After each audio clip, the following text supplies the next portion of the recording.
والذين يتوفون منكم ويذرون أزواجا يتربصن بأنفسهن 4 أشهر وعشرا فإذا بلغن أجلهن فلا جناح عليكم فيما فعلن في أنفسهن بالمعروف والله بما تعملون خبير۔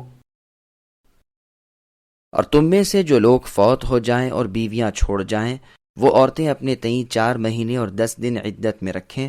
جب مدت ختم کریں پھر جو اچھائی اپنے لیے وہ کریں، اس میں تم پر کوئی گناہ نہیں، اللہ تعالیٰ تمہارے ہر عمل سے خبردار ہیں۔ سامعین، اب اس آیت کی تفسیر سماعت کیجیے۔ جس کا خاوند مر جائے اس کی عدت کا بیان۔ اس آیت میں حکم ہو رہا ہے کہ عورتیں اپنے خاوندوں کے انتقال کے بعد 4 مہینے 10 دن عدت گزاریں، خواہ ان سے مجامعت ہوئی ہو یا نہ ہوئی ہو۔ اس بات پر اجماع ہے۔ دلیل اس کی ایک تو اس آیت کا عموم، دوسرے یہ حدیث جو مسند احمد اور سنن میں ہے، جسے ترمذی رحمہ اللہ صحیح کہتے ہیں، کہ ابن مسعود رضی اللہ عنہ سے سوال ہوتا ہے کہ ایک شخص نے ایک عورت سے نکاح کیا، اس سے مجامعت یعنی ہم بستری نہیں کی تھی، نہ مہر مقرر ہوا تھا، کہ اس کا انتقال ہو گیا، فرمائیے اس کی نسبت کیا فتویٰ ہے؟ جب کئی مرتبہ وہ آئے گئے تو آپ نے فرمایا، میں اپنی رائے سے فتویٰ دیتا ہوں، اگر ٹھیک ہو تو اللہ تعالیٰ کی طرف سے جانو، اور اگر خطا ہو تو میری اور شیطان کی طرف سے سمجھو، اللہ اور اس کے رسول اس فتوے سے بری ہیں۔ میرا فتویٰ یہ ہے کہ اس عورت کو پورا مہر ملے گا، جو اس کے خاندان کا دستور ہو، اس میں کوئی کمی بیشی نہ ہو، اور اس عورت کو پوری عدت گزارنی چاہیے اور اسے ورثہ بھی ملے گا۔ یہ سن کر معقل ابن یسار اشجعی رضی اللہ عنہ کھڑے ہو گئے اور فرمانے لگے، بروع بنت واشق رضی اللہ عنہ کے بارے میں رسول اللہ صلی اللہ علیہ وسلم نے یہی فیصلہ کیا تھا۔ ابن مسعود رضی اللہ عنہ یہ سن کر بہت ہی خوش ہوئے۔ بعض روایات میں ہے کہ اشجع سے بہت سے لوگوں نے یہ روایت بیان کی۔ یہ روایت سنن ابی داؤد کی ہے۔ ہاں، جو عورت اپنے خاوند کی وفات کے وقت حمل سے ہو، اس کے لیے یہ عدت نہیں، اس کی عدت وضع حمل ہے، یعنی بچہ جن لینا، گو انتقال کے 1 ساعت یعنی 1 گھڑی بعد ہی ہو جائے۔ قرآن میں ہے وَأُولَاتُ الْأَحْمَالِ أَجَلُهُنَّ أَن يَضَعْنَ حَمْلَهُنَّ، یعنی حمل والیوں کی عدت وضع حمل ہے۔ ہاں، ابن عباس رضی اللہ عنہما فرماتے ہیں کہ وضع حمل اور 4 مہینے 10 دن میں جو دیر کی عدت ہو وہ حاملہ کی عدت ہے۔ یہ قول تو بہت اچھا ہے اور دونوں آیتوں میں اس کے تطبیق بھی عمدہ طور پر ہو جاتی ہے، لیکن اس کے خلاف بخاری اور مسلم کی ایک صاف اور صریح حدیث موجود ہے، جس میں ہے کہ سبیعہ اسلمیہ رضی اللہ عنہا کے خاوند کا جب انتقال ہوا، اس وقت آپ حمل سے تھیں اور چند راتیں ہی گزرنے پائی تھیں تو بچہ تولد ہوا۔ جب نہا دھو چکی تو لباس وغیرہ اچھا پہن لیا۔ ابو السنابل ابن بعکک نے یہ دیکھ کر فرمایا کہ کیا تم نکاح کرنا چاہتی ہو؟ اللہ کی قسم، جب تک 4 مہینے 10 دن نہ گزر جائیں تم نکاح نہیں کر سکتی۔ سبیعہ رضی اللہ عنہ یہ سن کر خاموش ہو گئیں اور شام کو خدمت نبوی صلی اللہ علیہ وسلم میں حاضر ہوئیں اور مسئلہ پوچھا تو رسول اللہ نے فرمایا، جب بچہ ہو گیا اسی وقت تم عدت سے نکل گئی، اب اگر تم چاہو تو بے شک نکاح کر سکتی ہو۔ یہ بھی مروی ہے کہ جب عبداللہ کو اس حدیث کا علم ہوا تو آپ نے بھی اپنے قول سے رجوع کر لیا۔ اس کی تائید اس سے بھی ہوتی ہے کہ عبداللہ رضی اللہ عنہ کے ساتھی اور شاگرد بھی اس حدیث کے مطابق فتویٰ دیا کرتے تھے۔ ام ولد متوفی عنہا کی عدت۔ اسی طرح لونڈی کی عدت بھی اتنی نہیں، اس کی عدت اس سے آدھی ہے، یعنی 2 مہینے اور 5 راتیں۔ جمہور کا مذہب یہی ہے، جس طرح لونڈی کی حد بنسبت آزاد عورت کے آدھی ہے، اسی طرح عدت بھی۔ محمد بن سیرین رحمہ اللہ اور بعض علماء ظاہریہ لونڈی کی اور آزاد عورت کی عدت میں برابری کے قائل ہیں۔ ان کی دلیل ایک تو آیت کا عموم ہے، دوسرے یہ کہ عدت ایک جبلی امر ہے جس میں تمام عورتیں یکساں ہیں۔ سعید بن المسیب، ابو العالیہ رحمہم اللہ وغیرہ فرماتے ہیں، اس عدت میں حکمت یہ ہے کہ اگر عورت کو حمل ہوگا تو اس مدت میں بالکل ظاہر ہو جائے گا۔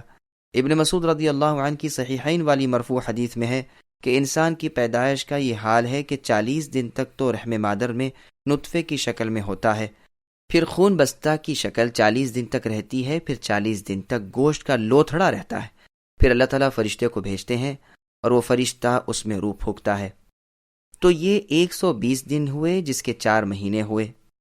10 دن احتیاطاً اور رکھ دیے، کیونکہ بعض مہینے 29 دن کے بھی ہوتے ہیں، اور جب روح پھونک دی گئی تو اب بچے کی حرکت محسوس ہونے لگتی ہے اور حمل بالکل ظاہر ہو جاتا ہے، اس لیے اتنی عدت مقرر کی گئی، واللہ اعلم۔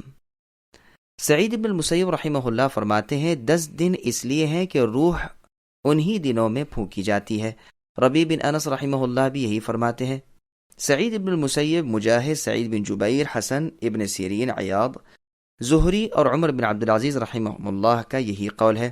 یزید ابن عبد الملک، مروان جو امیر المؤمنین تھے، یہی حکم دیتے تھے۔ اوزاعی، اسحاق ابن راہویہ اور احمد ابن حنبل رحمہم اللہ بھی ایک روایت میں یہی فرماتے ہیں، لیکن طاؤس اور قتادہ رحمہم اللہ اس کی عدت بھی آدھی بتاتے ہیں، یعنی 2 ماہ 5 راتیں۔ علی ابن مسعود رضی اللہ عنہما، نیز عطا اور ابراہیم نخعی رحمہم اللہ کا قول بھی یہی ہے۔ امام مالک، امام شافعی اور امام احمد رحمہم اللہ کی مشہور روایت میں یہ ہے کہ اس کی عدت ایک حیض ہی ہے۔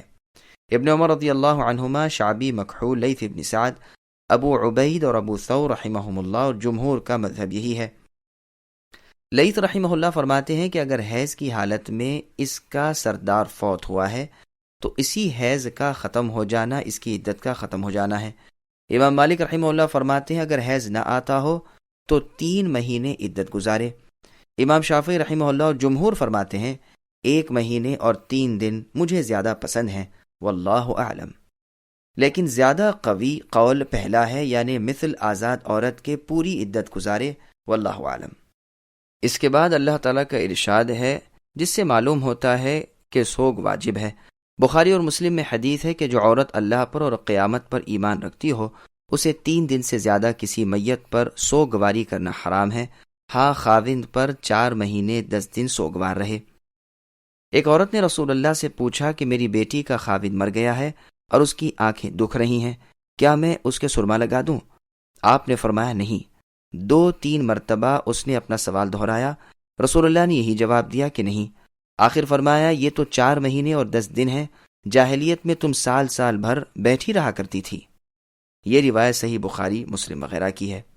اسی طرح بخاری اور مسلم کی ایک اور روایت میں ہے کہ زینب بنت ام سلمہ رضی اللہ عنہا فرماتی ہیں کہ پہلے جب کبھی کسی عورت کا خاوند مر جاتا تھا، یعنی جاہلیت کے ایام میں، تو اسے کسی جھونپڑے میں ڈال دیتے تھے۔ وہ بدترین کپڑے پہنتی، خوشبو وغیرہ سے الگ رہتی اور سال بھر تک ایسی ہی سڑی بھوسی رہتی۔ سال بھر کے بعد نکلتی اور اونٹ کی مینگنی لے کر پھینکتی اور کسی جانور مثلاً گدھا یا بکری یا پرندے کے جسم کے ساتھ اپنے جسم کو رگڑتی، بسا اوقات وہ مر ہی جاتا۔ یہ تھی زمانے جاہلیت کی رسم۔ پس یہ آیت اس کے بعد کی آیت کے لیے ناسخ ہے جس میں ہے کہ ایسی عورتیں سال بھر تک رکی رہیں۔ ابن عباس رضی اللہ عنہما وغیرہ یہی فرماتے ہیں، لیکن اس میں نظر ہے اور تفصیل اس کی عنقریب آئے گی انشاءاللہ تعالی۔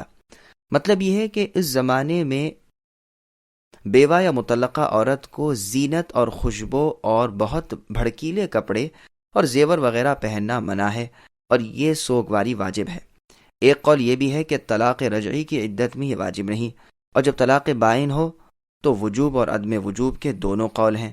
فوت شدہ خاوندوں کی زندہ بیویوں پر تو سب پر یہ سوگواری واجب ہے، خواہ وہ بالغاں ہوں، خواہ وہ عورتیں ہوں جو حیض وغیرہ سے اتر چکی ہوں، خواہ آزاد عورتیں ہوں، خواہ لونڈیاں ہوں، خواہ مسلمان عورتیں ہوں، خواہ کافرہ ہوں، کیونکہ آیت میں عام حکم ہے۔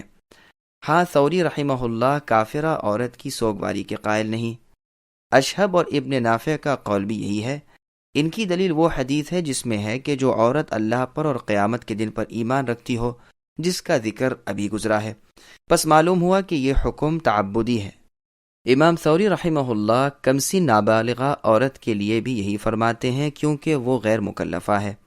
پھر آگے اللہ نے فرمایا جب ان کی عدت گزر چکے تو ان کے اولیاء یعنی سرپرست پر کوئی گناہ نہیں کہ وہ عورتیں اپنا بناؤ سنگار کریں یا نکاح کریں، یہ سب ان کے لیے حلال طیب ہے۔ حسن، زہری اور سدی رحمہم اللہ سے بھی اسی طرح مروی ہے۔